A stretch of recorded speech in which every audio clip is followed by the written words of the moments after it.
G'day guys, Matt Preston from Prado. Welcome back to another video. Now today's video is the exhaust modifications.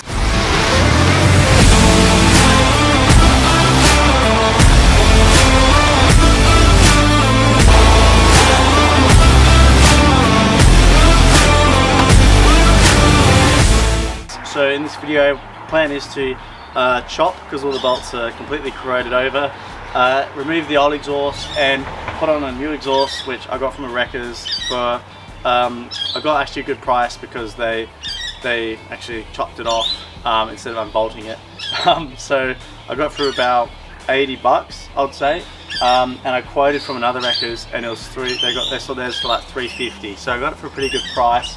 Now it's from the Grande model, so it's a little bit bigger, and it's also a later model of the Prado, so it's either that or the one that's in here is an aftermarket exhaust, hence why it's so much smaller.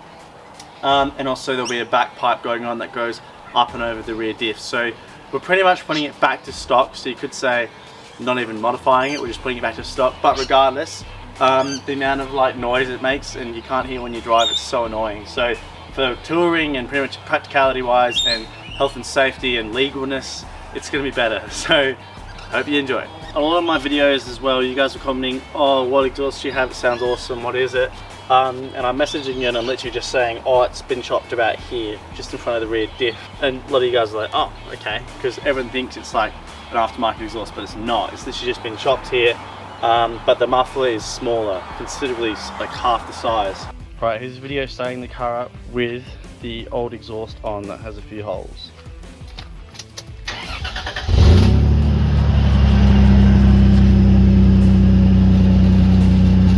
Okay guys, so I bought an exhaust from a wreckers. Now it's from a Grande model, which is higher than mine. Mine's just a GXL, and it's a newer era. So this is a lot bigger, and any of you guys at home that know, like it's got this little section on here and it's a lot wider. So my bolts are so rusted, so my plan is to go in there, grind them, and then be able to put 2 bolts in this section. And then from the wreckers, they actually grinded this section in parts. So this is the part where it goes over the diff, which is really annoying. So I'm gonna have to get my mate to weld that back up, but at least I was able to get it for a good price because of that. And they've literally just grinded through like all the rubbers, as you can see here. So it's pretty like scrappy job, to be honest, because if you look there, I have no exhaust, whereas this should all be sitting just here, but it's not. So the extractors are at the top end of this section. I'm actually going to keep this section because nothing's actually wrong with it.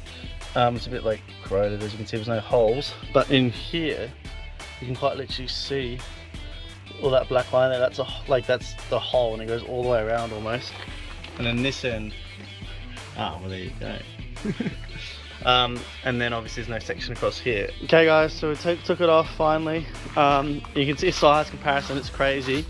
So, and this one's so like illegal, like look at this, that's fully caved in there, and then this side's even worse. It's like that.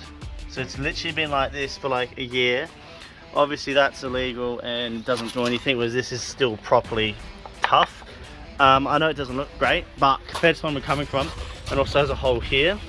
And like I said before, it's got this little section here that this one doesn't have. And then you can see the ends there. So overall, this new one will be a lot nicer and hopefully a lot quieter as well, because in the mornings this is so loud and it's such a drone noise, it's not good. So now, and also this other one's got like a heat shield on it as well, which is interesting. So it's actually like more protected than this one almost. But yeah, we can use the rubbers that are in here because they grind those in half. And yeah, we'll do a startup with no exhaust and see how loud it is. Ready?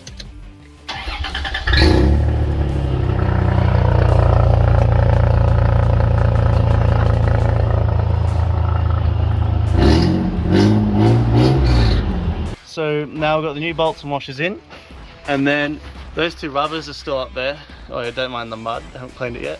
So we should be able to hook them on there, and it'll rest on here while I do these bolts up. We've just bolted this on, as you can see. Now these aren't high tensile bolts, but this is just to get us by.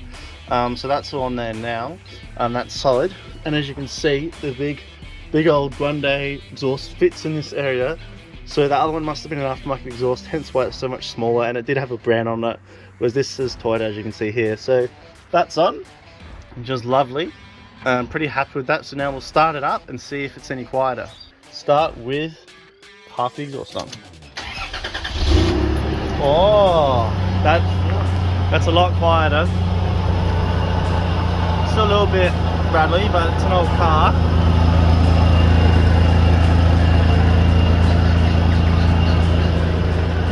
So we've just put the exhaust on and we've noticed it's just hitting a little bit on this bracket here. With the LPG tank, they might have modified it and it bends out a fair way. Now we could grind it back, but we're just trying to see if we can just do a little sneaky and just pry it ever so slightly.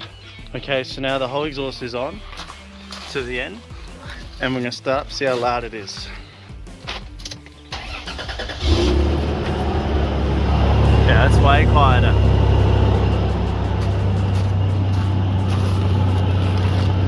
Okay, so it's been about a week or two later from filming since the exhaust has been on, and can confirm way quieter start. No more fumes in the cabins, you could also say as well. Now it's legal, a lot more comfortable, and the car, like, you can even hear music at a lower volume. Like, you'll be surprised. The other one, as you saw, was in terrible condition, and over time it's just going to get louder. So it was only a matter of time before it's going to fall off. So super happy with it and how it's turned out. Hopefully you agree with my decision to put this one back on, because yeah, I can't, it sounds funny coming from me, but I can't justify spending like $1,000, you know, $1,400 to get like a proper King Brown exhaust, which you can buy and from the back, but I just don't think it's worth the money for this sort of car. So if you guys don't agree with me, let me know down below. If you need any tips for swapping it out yourself, let me know. And thanks for watching. I'll catch you guys next time on Built Prado.